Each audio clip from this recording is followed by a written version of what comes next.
Good afternoon and welcome to the Urban Voices with Brother Hamil Harris. That's right, we are back. What's up, Hamil? Hey, I'm here, man. Breaking news.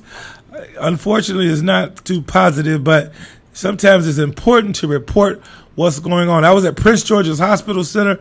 Let's go straight to the videotape, like they say, because they had a water problem over there in the neonatal intensive care unit where there has been in the last since this year, 2016, 7 infants in this critical unit that deals with critical unit have passed away.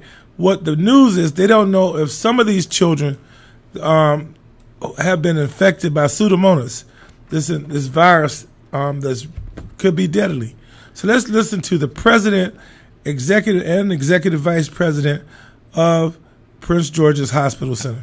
Question is, did that Pseudomonas come from the outside and was filtered into this facility? And what was in place prior to this incident? And then you say you're going back to look at other cases. Within the 7 babies that died in 2016, are these all because of Pseudomonas? You don't know? And do you need to go back prior to 2016? I don't know the cause of death for these 7 babies that have passed away associated with our NICU, but that is what we're studying. And then also, before we got to this point, this waterborne Pseudomonas, do you have any idea where it came from? Is it in the pipes? Was it through the air vent system, the HVAC? What do we know about that? The best determination we can make from this, as we have done the investigation and mapped the plumbing, is that it is in the pipes that lead to the water system that leads to the NICU. The 2 babies that died. Has asked the question whether or not the water is safe to drink.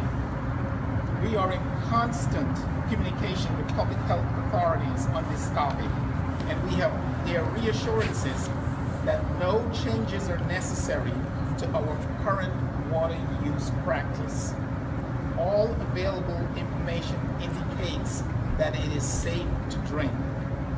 Additionally, our understanding is the testing of the local water system at incoming sources reflect acceptable safety standards. With that, I'd like to turn it over to Dr. Perkins. All right. The bottom line is that you were listening to Dr. Sherry Perkins and also Neil Moore, who's the president of Dimensions Healthcare. Now, why is this important? Dimensions Healthcare is the parent company of Prince George's Hospital Center, which is the level 1 trauma center, the number 1 hospital, the largest hospital in Prince George's County. And what you have here is a situation where you had a Pseudomonas outbreak, exposure. 9 babies this month, August 9th, were transferred to Children's Hospital, number 1. Of the 9 children transferred out of the neonatal intensive care, this is newborn babies who are not strong enough to go home in 2 days, or after the hospital 3 days. These children are already coming into this world with issues, not needing any more issues like having bad water. And what we learned last week, the water to not only the neonatal intensive care unit, but parts of the hospital where adults are being treated, the water is tainted with Pseudomonas bacteria. And as a result of that, they're asking now women who are pregnant to not, and they were scheduled to have their babies at Prince George's Hospital Center, to go somewhere else. So this is a serious medical situation. A team of doctors, nurses, and officials from the University of Maryland, Dr. Anthony Harris and others, are around the clock at Prince George's Hospital Center to try to get to the bottom of handling the situation. But again, once again, we talk about the whole clean water issue in Detroit. But we are finding, for the second time since this summer, we have water issues in the nation's capital area. Yeah. And I think we need to stay on this because we talk about everlasting life. We talk about healthy living. But what is the fruit of your labor if you have a beautiful birth and you're going into a hospital, and water that you're there to clean your body, water there to try to nurse and to take care of you is tainted. Now, to give credit to the hospital officials, they have taken additional precautions that some say should have been in place. Number one, they've instituted new filters in the neonatal intensive care unit and other ICU units because people in those units are vulnerable. Number two, they're asking people who are pregnant not to come to the hospital center, Prince George's, to deliver. Number three, they are also pulling pipes. They found that the source of this tainted water came from the pipes of this old hospital. And it's interesting to note that they're in the process of building a new Prince George's Hospital Center. Right. So again, I wanted to start off with that because this affects our community right now, then and now. If you have to go to Prince George's Hospital Center, which does an excellent job.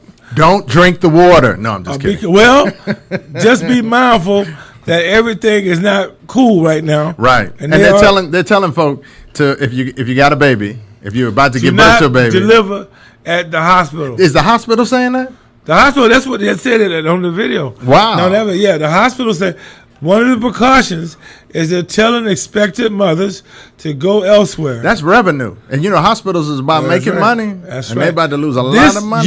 This neonatal intensive care unit, which is designed for high-risk babies. These are babies who are born at the hospital who may come prematurely, not 40 weeks, but 26 weeks, 28 weeks. They already have their small babies, 1 to 2 pounds each, when they come into this world.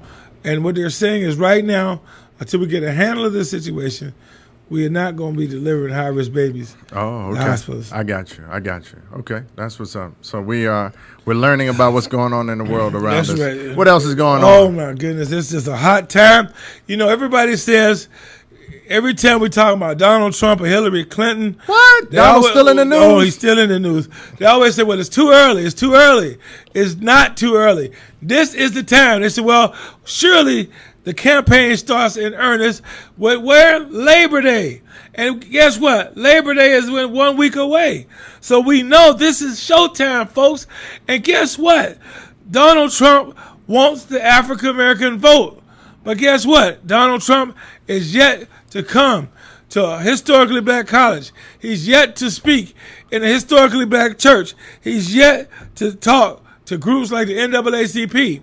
So while he's saying, vote for me, he hasn't come to us. So that's what's going on right now. So again, we got a critical situation going on where Donald Trump clearly is picking up in the polls and Hillary Clinton is dropping a little bit. But in the battleground states, what are the battleground states? Florida, Illinois, North Carolina.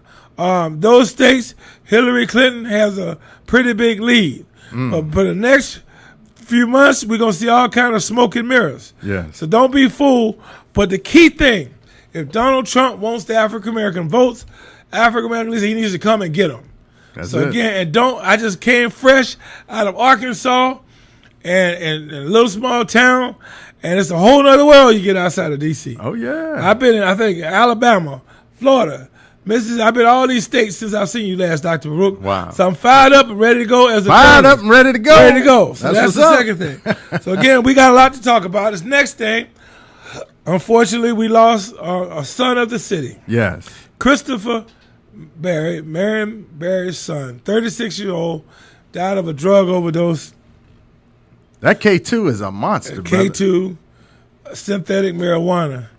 And as the mayor said last night, she spoke at the funeral service at the Temple of Praise Church in Southeast Washington, that she came to offer words of comfort, but she had none. She talked about him being the son of the city. Members of the D.C. Council were present, as well as many people. It's a sad tragedy because Marion Barry passed away in 2014. Effie Barry, Christopher's mother, passed away in 2007. And now their only son of the first elected mayor of Washington has passed away. In his life, he started a construction company. And I know personally that Marion Barry was very proud that his son was a businessman. He wanted him to make it.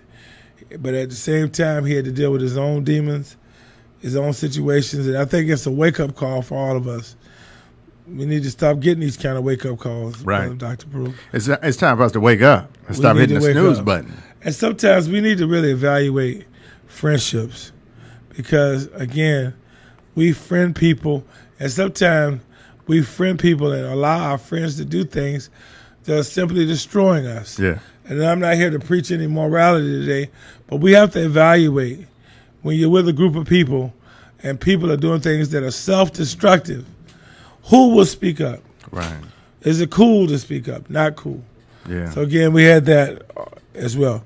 Also, it's a critical time for our parents and our students because it's back to school.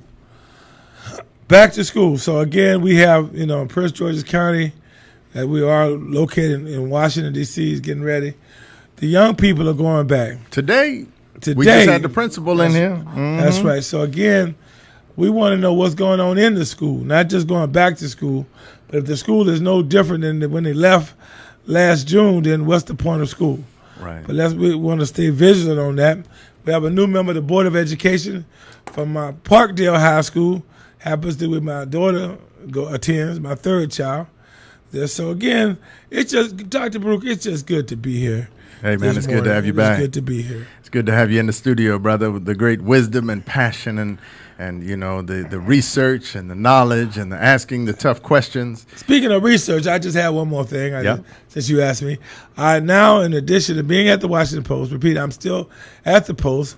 I am also a professor with a small P at Morgan State University. Okay. So we're going to, and I love Howard University, love other places, but we're going to be teaching digital media. Okay. And to be honest with you, I'm going back to school myself, and it's amazing the things that I have learned. Did you know, Dr. Baruch, that newspapers continue to tank the readership, but online readership is going high. So some of the highest levels, young people are reading the paper online. Yeah. An increase. We're talking about digital media. And there's a word that I didn't understand when they talked about data mining. And again, that's how they box together your demographic. They can tell you who buys the lipsticks at the CVS. Like I told my students this week, why do you go to a Rite Aid, a drugstore, and the drugstores in everybody's neighborhood? You walk in, the first thing you experience are makeup, cosmetics, and the drugs that you need is in the back of the store.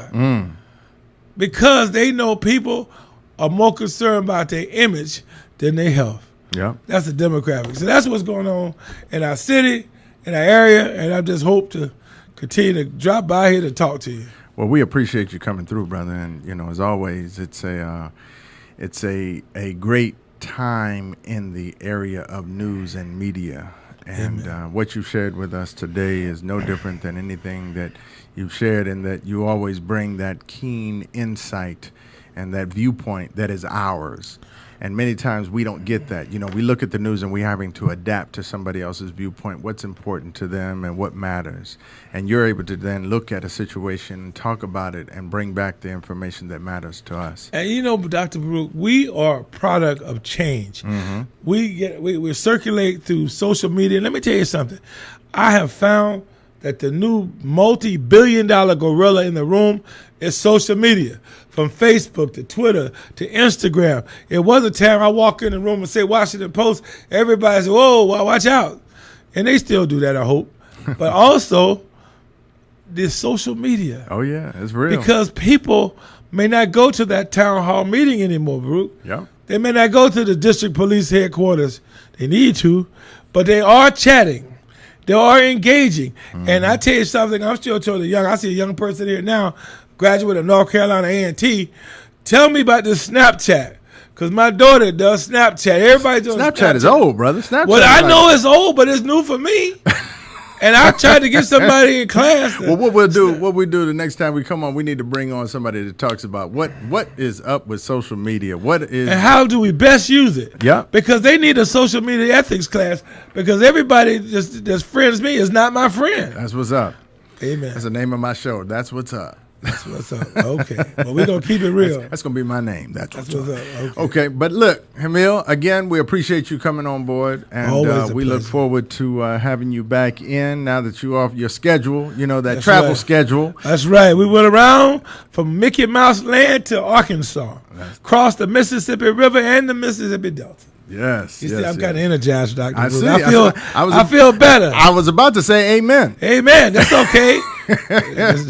He stopped. Yes, all right. indeed. Life. Hamil Harris of the Washington Post and now Morgan State University. Right. Come up here quickly. They got some fresh greens going in there. Yes. I'm about to break away right now. You better come up here. Don't meet me at the counter. Beat me there. He's talking about everlasting life, not Morgan State. All right, just want to make sure y'all knew. But anyway, thank you, Hamil. Appreciate you. We're going to see you next week. That's right. On time. Stay well and keep listening and looking at the eLife Media Network. Peace.